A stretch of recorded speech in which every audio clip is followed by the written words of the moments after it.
What's up, guys? We're back at it again with another video. I know it's been a minute, but we've been doing a lot of renovations around the property.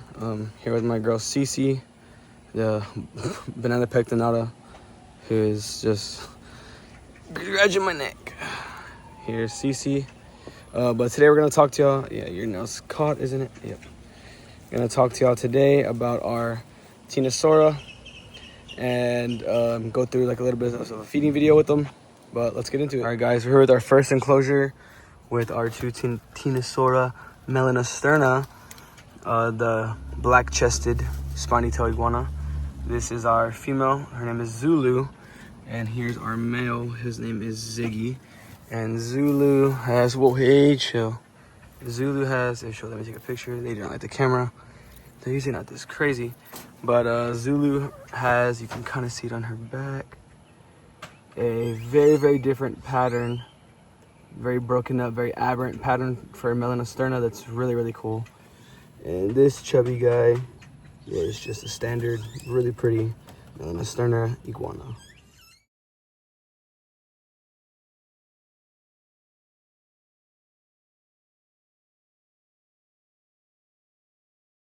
Right next door, this is not technically a Ctenosaura iguana, but it is still a iguana nonetheless, so I decided to include her, is our albino female green iguana, Aurora. This is her setup.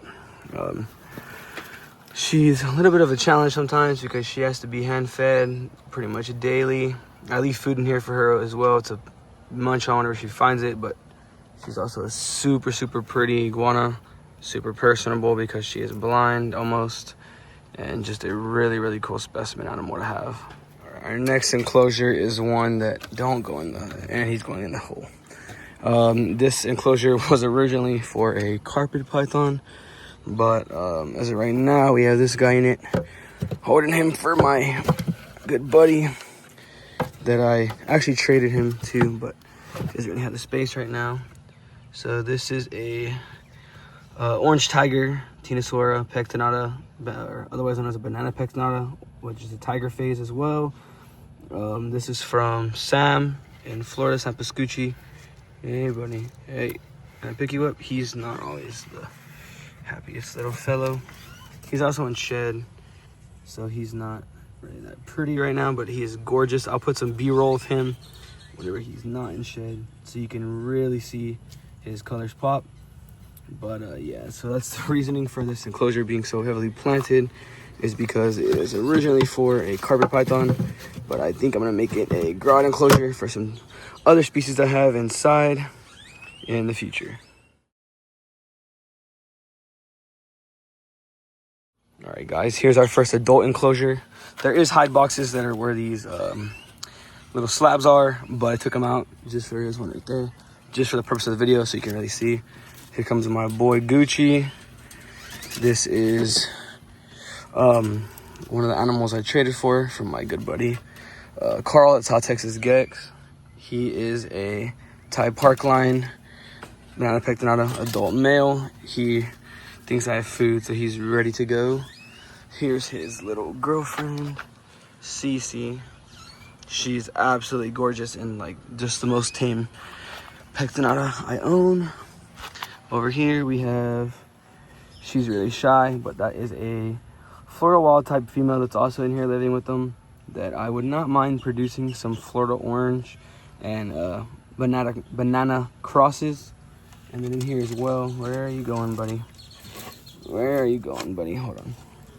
In here as well, there's also two. There's the female, here's the male. Ornate, Central American ornate wood turtles. And this female has been test digging, so she should lay any day now.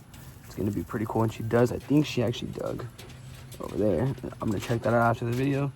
But yeah, this is my adult banana and Florida wild type pectinata cage. Here's cage number 2. We have our, what I think is a very, very criminally underrated species, our Ctenosaura Palearis. Here's our female. These guys came from my buddy Patrick over in Cleveland.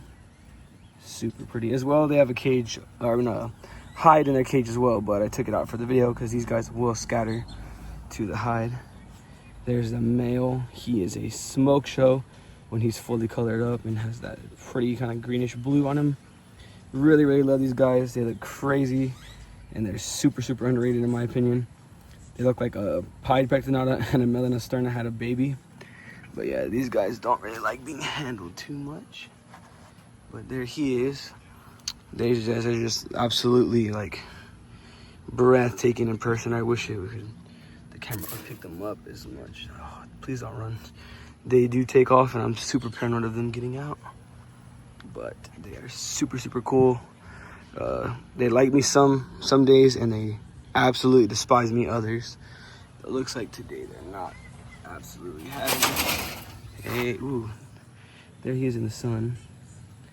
But yeah, super interesting, underrated species that I definitely think more people should keep in captivity. And I really, really hope to captive breed these in the next coming years. He, I think, is 4 or 5, and she's 3. So they should be able to produce here in the next couple of years or so. If not this year, but I think they might need a little bit more time to acclimate to being outdoors as they were raised indoors. But I definitely think more people should consider this species. If you like Melanosterna, these guys are super similar, just with a little bit more exotic flair. And here's our next enclosure. This house is my juvenile bakeri male, Spike. He's really cool. He's also not one for people very much yet, but he's taming down pretty good. Here's his setup, and as well, he has a hide. It's just not here for the video because he's pretty squeamish. But love the bakeri. Super, super underrated species. He is super pretty. Gotcha. He's not really for people at all. Like, not at all. Kind of like the Palearis, but love the Ctenosaura bakeri species. It is absolutely gorgeous as adult with the blues, the silvers, all that kind of stuff. Just absolutely stunner of an animal. Okay, here's our last outdoor enclosure with our young blue bananas, which is a, get off there please. Get off there please, I don't want you to fall and open the door. This is a Kelly Paul female that I also am keeping for my buddy. There she goes. Here's their enclosure. These guys aren't too shy. Don't gotta take their hide out, but here is, hey, chill. I spoke too soon. Come here, buddy. Come here. Okay, here's the male. These guys are also 66% head for for albino. Really hope to prove them out. But these guys are nice little yearlings. Super, super pretty. They're starting to go through their color change. Put him down. There's the female. She is absolutely stunning. That little like Fenway the Opera mask she's rocking right now. And then over here is that regular banana that I was gonna pair with a singular male earlier, but these guys are actually going down the road to Corpus Christi to live with my buddy as well.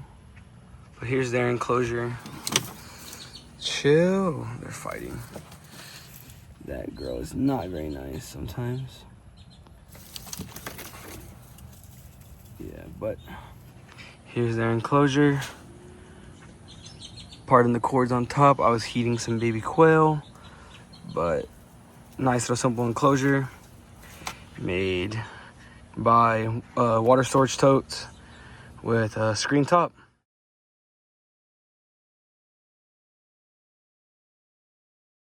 So as we move indoors, we have our little quarantine setup that I have for some new species we've gotten in. And yes, I understand the importance of not co-mingling species, but I thought this was just the easiest way to do it, to quarantine them all before moving them outdoors. And in this enclosure, we have Ctenosaura similis, female and male. Oh, the little snarled all over. I'll put some B-roll of him. It's not a very clear video, but their little snort has gotten all over the glass, so it's not the best. We have a young female bakeri, and hanging from the top rope over here, we have a female pied pectinata. And our male pied is right there. There's our bakeri. Better look and a better look at the very fast and crazy Similis.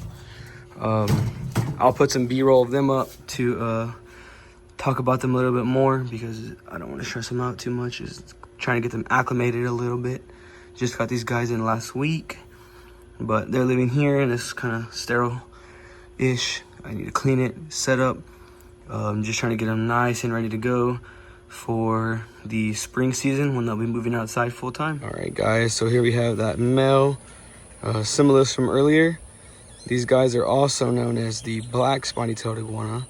I believe they get the largest of all the spiny tails, and they're known for being the ones that you see all over Mexico, getting hand-fed at resorts and stuff like that, as well as the ones that are most commonly seen as pests in South Florida. But I really enjoy the species, even as babies. They got that really cool stripes. As adults, they kind of look like a zebra. But I really enjoy these guys, and whenever Carl Vargas at South Texas Gex had these available captive bred, I thought it was a no-brainer, and I scooped up a pair. But overall, I just really think this is another underrated species like the Palearis that more people should consider working with and putting time into.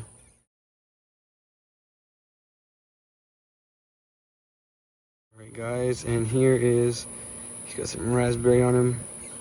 Here is a baby pied pectinata, and these guys are basically the exact same as the adults I showed, but I thought this is a good way to show you how they look as babies. But this guy will be black and white as an adult instead of yellow and black. But really got to get a pair of these two from my buddy Carl, and I just really enjoy having every example of pectinata that I can because they make such great pets.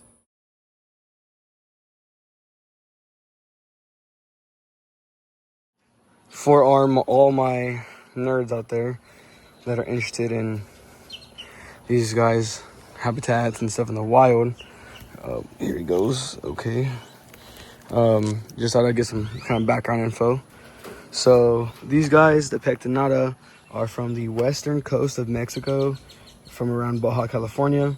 They also do have wild populations here in Texas as well as in Florida. Obviously, if you remember me talking about her, she's a wild type from Florida.